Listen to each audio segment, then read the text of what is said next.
Meeting resumed. Congressman Benny. Mr. Chair, with the request of the very beautiful Congresswoman Janice Garin, I would like to defer the motion. Right. Next interpellator is Congressman Jokno. And then Chairman Chua. Thank you. Thank you, Mr. Chair. Simulan po natin kay Mr. Alcantara. Sa pagkarinig ko po sa mga sinasabi ninyo ay wala kayong kasalanan. Totoo ba yan? Yes, Your Honor. Ibig sabihin nun ay malinis kayo bilang isang lingkod bayan. Yes, Your Honor. Ano po? Ano po? Yes, Your Honor. Yes. At kung sinasabi natin na malinis kayo, ibig sabihin ay hindi kayo nangurakot nung kayo ay district engineer. Yes, Your Honor. At paninindigan mo po yon. Yes, Your Honor. Sino ba ang mas mayaman sa inyo ni Mr. Bryce Hernandez? Kayo o siya? Hindi ko po alam, Your Honor. Hindi ko naman po alam ang assets niya. Doon sa nakikita mong mga suot-suot ninyong mga relo, mga daladalang sasakyan, compared sa inyo ay sino kaya sa inyong dalawa sa pagkaalam mo? Hindi ko po alam, Your Honor. Okay, balikan Pasensya natin na po. yan. Sabi mo you're clean, you're not corrupt. So are you willing to produce your SALENs while you were a district engineer? Yes, Your Honor. May we request, Your Honor, that the statements of assets and liabilities of Mr. Alcantara be submitted to this committee. Willing din po ba kayo mag-submit ng waiver ng bank secrecy law?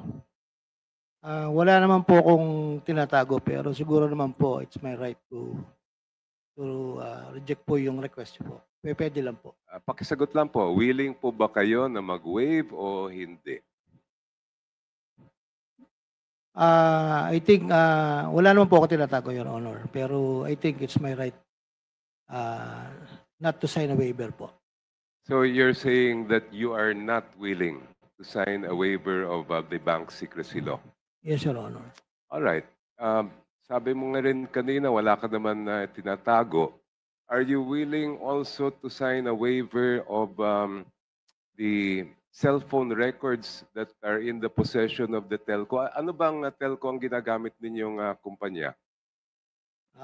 Ito po, I think Globe po yata. Globe. Ilan po ang cellphone ninyo? Dalawa po, Your Honor. Dalawa, pareho po siyang Globe. Hindi ko lang po matandaan yung isa po kung smart or ano. Hindi ko lang po ma-recall. Okay. Okay ba sa inyo na mag-sign kayo ng waiver na pwedeng tingnan ng komite yung mga nasa text message at yung mga ibang nilalaman ng inyong telco kung wala naman kayong tinatago? Your Honor, can I ask my my lawyer about it? Sure. Thank you po.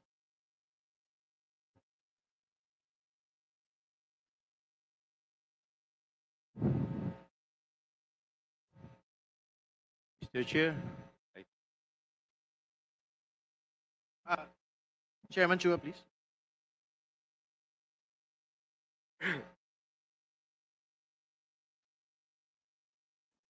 Your Honor, I would like to not to sign the waiver because something personal po at may pampamilya po dyan, Your Honor. Thank you po. So Sorry po. Ayaw nyo mag-waive ng bank secrecy, ayaw nyo rin mag-waive ng inyong records sa telco. Okay lang naman po yan. In the earlier testimony here, when you appeared in the first time before this committee, sabi mo you simply relied on the representations and certifications of your team. Naalala mo yon? Yes, Your Honor. Sino-sino yung mga sinasabi niyong nasa team ninyo na nirely po daw ninyo? I think project engineer doon po sa unang pumipirma sa statement of work and accomplish po. I think it's the project engineer. Ito pong mga na-discover, the project engineers, I think is Engineer R.J. Dumasig. The implementing section po is Engineer J.P. Mendoza. And then, kasunod po nun yung ADE and then ako po. And then when it comes naman po sa payment, it's the accountant who will sign and review before po yung dokumento ay dumating sa akin. Once signed po na accountant, I'll be signing in po. Your Honor. Ano po pangalan ng accountant? Juanito Mendoza po. Tapos may nabanggit kayong RD. Ano pong pangalan? Ay, RD? Uh, Sorry po, may- JP Mendoza po. Siya po ang implementing section. may I Siya po know- ang pumipirma po sa voucher. Bago po ang accountant, saka bago po ako. So ilan sila lahat?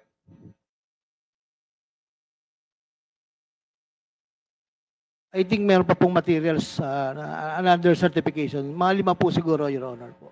May we request that you submit in writing the names of all those team members that you claim you relied upon. May we know, Your Honor, from the names mentioned earlier, if any of them are present today or have been invited to this committee hearing? Can we restate the names, please, so that the COMSEC may check? I think first is the project engineer in charge in the project, Engineer RJ Dumasig. Is RJ Dumasig here, present? Is he present? Engineer JP Mendoza is the second to sign the statement of work accomplished. Then accountant po is Juanito Mendoza po, I think, you know. COMSEC, can you check who is present among the people that had been stated?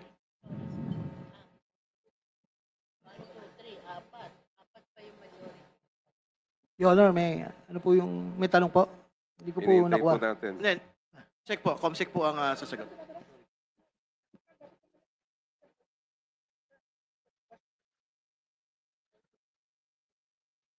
Can you check if the persons mentioned are present, aside from Engineer Bryce, Engineer JP, the other persons mentioned? Can I, sir? RJ Dumasig, is he here? Mr. Chair, RJ is here. Who else? There's one more person I think that has been mentioned. sir, we will just read the names. Can you please stand up to be recognized? RJ Domasig, Yes, he is here. Jason Hauco, Romeo Francisco, Romeo Francisco. All right, they're all present.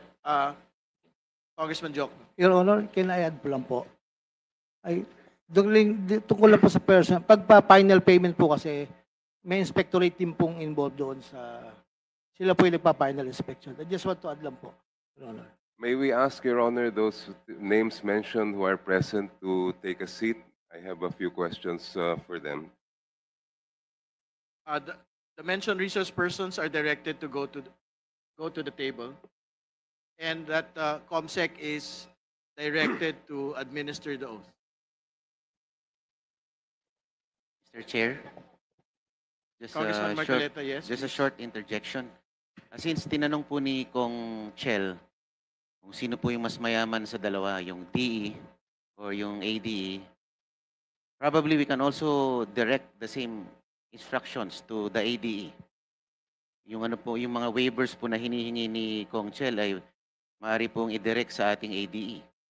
Total sila po ay nasa isang district engineering office lamang. And also with the manifestation na kung si ADE po ang naitalaga para maghanda po ng mga cash, hindi po kaya kasama rin siya sa for the boys. Hindi po kaya siya liable din dito. Mr. Dahil Chair, sinabi po niya kanina, yung mga titles na binanggit for Senator Jinggoy and for Senator Joel Villanueva, baka lingid po sa kaalaman ng mga manonood natin na mga titles po na yan, yung mga flood control mitigation ay nanggagaling mismo sa district engineering offices. Yun lamang po. Salamat po. Thank you. just Okay. a manifestation, We Mr. note, Chair. I manifestation. intend to propound similar questions to Yes. the others. Where the mentioned resource persons, we have to administer the oath to them. COMSEC is directed to do it. may we request Mr. Domasig, Jason Hauco, and Romeo Francisco to please approach. Please stand up and raise your right hands. Mr. Chair, good afternoon po. On the first hearing po, nag-attend na po kayo. I already administered po my oath. Okay, thank you. Do you solemnly swear to tell the truth, the whole truth, and nothing but the truth before this committee? Oath has been administered, Your Honor. Right, the answer in the affirmative. Congressman Jokna, please proceed. Thank you, Mr. Chair. Isa lang po ang tanong ko sa inyong tatlo. Nabanggit kanina ni Mr. Alcantara na kayo daw may kasalanan at wala naman daw siyang ginawang mga pagkakamali. He Mr. said he Chair. relied on your representations. Mr. Chair, good May morning. I ask you to respond to his statement? Good afternoon po, Mr. Chair. Actually po, hindi po ako nabanggit ni Mr. Alcantara. I was recently designated po as OIC District Engineer August 11 po. Your name, please. Engineer Jason Hauco po. All right. I Thank you. was not even mentioned po by the Henry Alcantara po. Hindi Thank po you. kasama dun sa inspectorate team, Your Honor. Thank you po.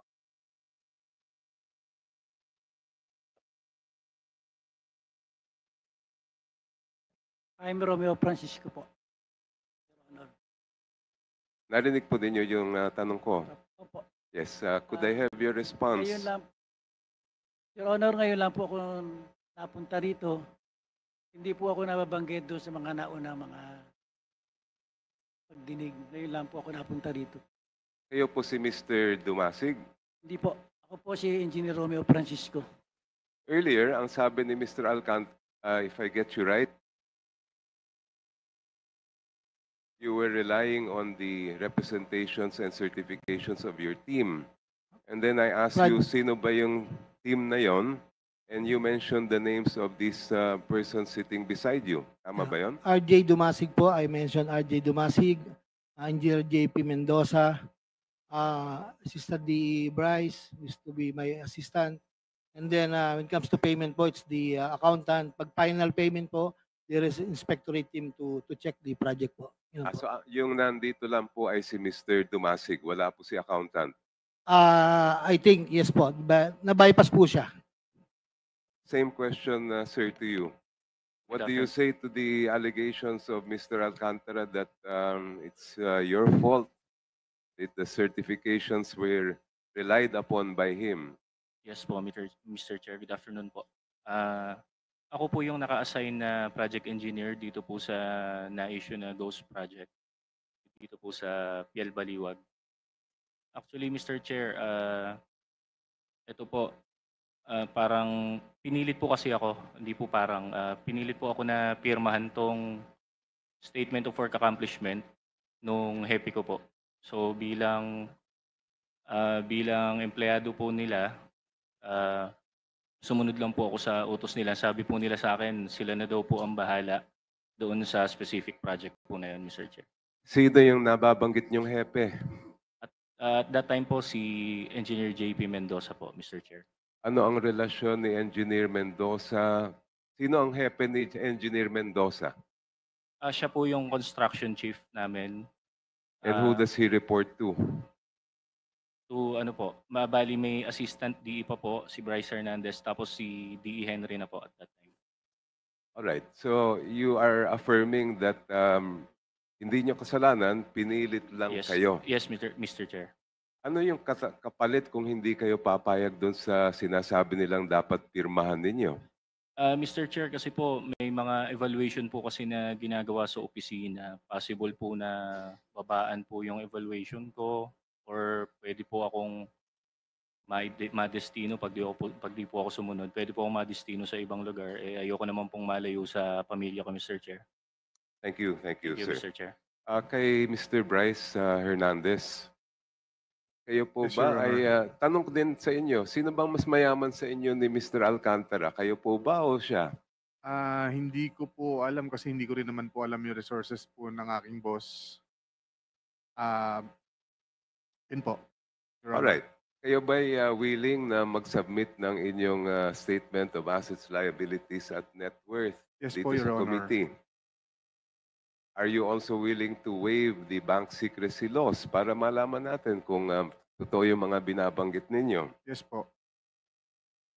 Thank you. And nabanggit nyo kanina na kumokontak sa inyo si Sally Santos. Apo. Paano Actually, siya- ako po ang kumokontak sa kanya. Kayo ang kumokontak Yes kay po. Sally. Paano kayo nag-uusap? Nagpa-follow up po ng koleksyon. Anong ginagamit nyo? Cellphone? Paano ba? Ano po? Iba po, minsan, minsan po phone, dati po messenger, minsan yun po eh. Alin lang po doon sa dalawa, minsan Viber po. Yun po ang means of communication namin. So, nasa inyong cellphone pa yung mga communications ninyo ni Ma'am Sally. Yung Messenger ko po naka-off na po. Wala na po kasi akong Facebook kasi po dahil po doon sa mga nangyayari na to, ano na lang po ako, nagdesisyon po akong alisin po yung Facebook ko po, Your Honor. Yung Viber, Viber, meron po. nasa inyong phone pa. Ano po yun? Your Honor? Nasa cellphone na pa rin po ninyo yung mga communications ninyo na yan Yes na po. nasa Viber. Ang pagkakaalam ko po meron din po, Your Honor. Would you be willing to submit those to the committee so that we can test if your testimony is sufficiently corroborated? Okay lang po bang tanungin ko sa attorney ko, Your Honor? Opo.